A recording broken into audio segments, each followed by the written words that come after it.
Hello everyone, welcome to my channel. In this video, we are going to discuss about the evaluation order for the syntax directed definitions. Okay. So, what is evaluation order? That means it is the order of evaluating each and every attribute in the unintentional sparsity.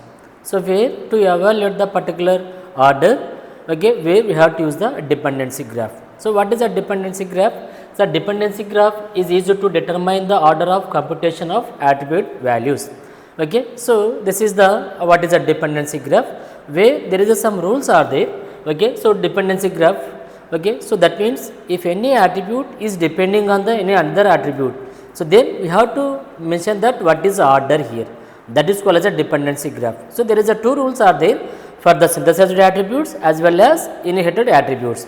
So, what is a rule to construct the dependency graph for the synthesized attribute? A semantic rule defines the value of synthesized attribute A dot B. Okay, if there is any synthesized attribute A dot B and that B having some value that is called as X dot C, then okay, the dependency graph has edge from X dot C to A dot B. That means if any attribute value just like, okay, it has any value that is called as X dot C, then what is a dependency graph? Means now the A dot value, A dot B value is depending on X dot C. So, this is called as how we can mention that what is a dependency graph. So, this is, as you know that the synthesized attribute values can be calculated from its siblings, its child node, not a sibling, its child node. That means if this is the node, now if the value is depending on X dot C, okay, that means the A dot value can be calculated from its child node. Okay, this is called as synthesized attribute value. So, if the value can be calculated from its child node, then A dot B value is depending on the X dot C value.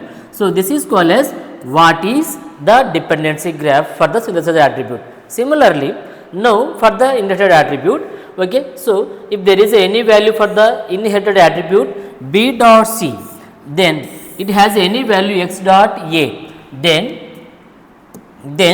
okay, so there is a dependency graph and edge from X dot A to B dot C. So, that is now if there is any value B dot C, that is called as, that is what is a inherited attribute B dot C, and there is any value that is called as X dot A. That means the inherited attribute value can be calculated from its parent node as well as its sibling node. Okay. So, we may take that what is X dot A. Okay. Now, this node or else that is called as, we may take this X value here, X dot value. Okay. So, the dependency graph like this. Okay. That means how the value is depending on its attribute value, that is called as a dependency graph. If the value can be calculated from its parent node or its child node, or sorry, not a child node, its sibling node, or else any another sibling node, that become a inherited attribute. That means we have to mention that how this value is depending on, how this value can be calculated from. Okay. So, that is called as a dependency graph. Let us see the simple example to understand clearly what is a dependency graph. Okay. Now, this is the simple example to understand clearly what is a dependency graph. Now, there is a grammar production E determines E1 plus T, and this is the semantic rule E dot value determines E1 dot value plus T1 T dot value. Okay. So, now this E value is depending on this value as well as this value. Is it right? So, E determines E dot value and T dot value. Now, this E dot value is depending on E1 dot value as well as T1 dot value. So, this is called as what is a dependency graph. So, this by using this dependency graph, where we have to evaluate in the unintentional sparsity for the given expression. Thank you everyone.